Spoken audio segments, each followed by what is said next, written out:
محترم حاضرینو، د پیغمبر علیه الصلاۃ والسلام د سیرت په سلسله کې تیر جمعو کې ما د پیغمبر علیه الصلاۃ والسلام د رحمت ذکر کړی و چې د پیغمبر علیه الصلاۃ والسلام بعثت، د پیغمبر علیه الصلاۃ والسلام وجود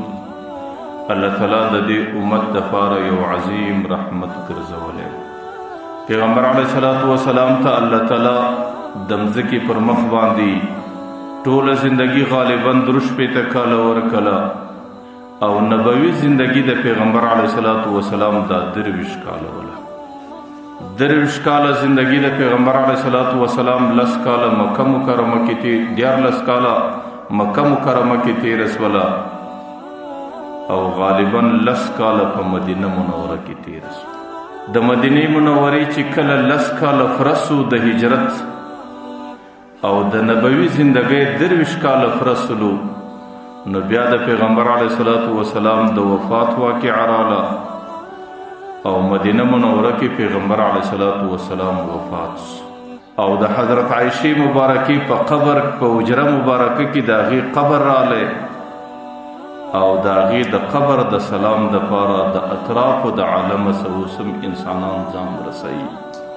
او د پیغمبر علیه الصلاۃ والسلام د قبر سلام کوي او د پیغمبر علیه الصلاۃ والسلام زیارت د ځان دپاره سعادت بولي. د پیغمبر علیه الصلاۃ والسلام د وفات ابتدایي حالات څنګه رالو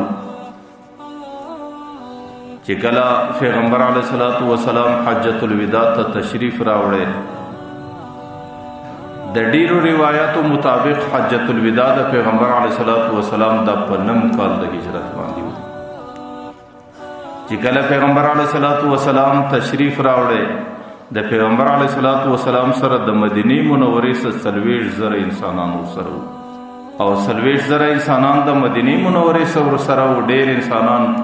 د اطرافو څخه د حجاز او ډېر انسانان د مکی مکرمې څخه چې غالباً 1,25,000 انسانانو ته ورسېدو او حجۃ الوداع او پیغمبر علیه الصلاۃ والسلام په عرفات کې د صحابه سره یو ځای شو. په دغه حج کې به پیغمبر علیه الصلاۃ والسلام صحابه ته ډېرې خبرې کولې او د پیغمبر د خولې مبارکې څخه به دا جمله ډېره اورېدل کېدله چې خلکو که تاسو د څه خبرې پوښتنه کوئ زما سره وکړئ.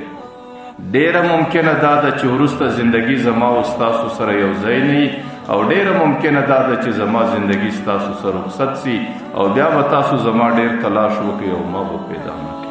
چې کله پیغمبر علیه الصلاۃ والسلام به دا خبرې کولې نو ځکه دغه حج د پیغمبر علیه الصلاۃ والسلام ته حجۃ الوداع وایي. دا د پیغمبر علیه الصلاۃ والسلام د رخصتېدلو حج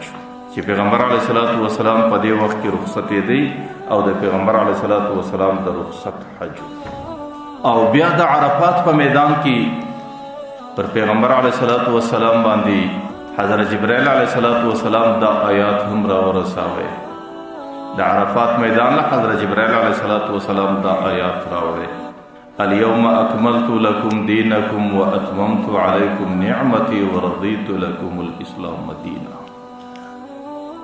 او چې کله دغه آیات راغلی عرفات میدان ته د دې مقصد هم دا و، په دې کې یو خفي اشاره دې خبرې ته وه چې پیغمبر علیه الصلاۃ والسلام د دنیا څخه رخصتي شي. د هغې وجه دا ده چې پیغمبر علیه الصلاۃ والسلام د کوم مقصد دپاره دنیا ته راغلی دی هغه مقصد د دین کمال دی او الله تعالی ورته اليوم اکملت لکم دینکم، دین خو کمال ته ورسېدی او دنیا کې دا قانون دی چې سړی د یو مقصد دپاره یو ځای له ورسي او په یو مقصد پسې انسان سفر وکړي او په یو مقصد پسې مسافر سي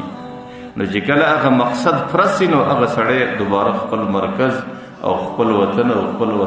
اصلي ځای ته ځان رسول غواړي. د پیغمبر علیه الصلاۃ والسلام چونکې د دین د تکمیل دپاره د دنیا ته راغلی و چې الله تعالی د عرفات په میدان کې پر ده باندې دا زیری وکړي چې اليوم اکملت لکم دینکم، چې ستا دین کمال ته ورسېدی. د دې کې خفي اشاره، پټه اشاره دې ته وله چې پیغمبره نور د دې ضرورت دی چې ته برته واپس خپل اصلي مرکز ته ځان ورسوې. نو دې سره هم صحابو څخه خبره فهموله د دې آیات څخه چې د پیغمبر علیه الصلاۃ والسلام هسې نه چې د وفات وخت راغلی.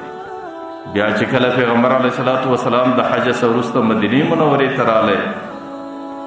نو مدینه منوره کې پیغمبر علیه الصلاۃ والسلام باندې دا آیات را اذا جاء نصر الله والفتح ورأيت الناس يدخلون في دين الله افواجا. اے پیغمبر چې کله د الله تعالی نصرت را ورسیږي او د الله تعالی مدد را ورسیږي او کافران د اطراف د عالم څخه په ډلو ډلو باندې په دین کې داخليږي او دین ته ورننوځي، نو په دې وخت کې مکه مکرمه فتح سي،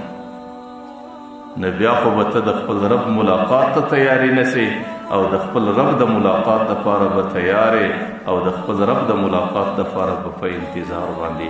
د دې آیات څخه هم دا معلومېدله چې پیغمبر علیه الصلاۃ والسلام د دې د رحلت او د دې د وفات وخت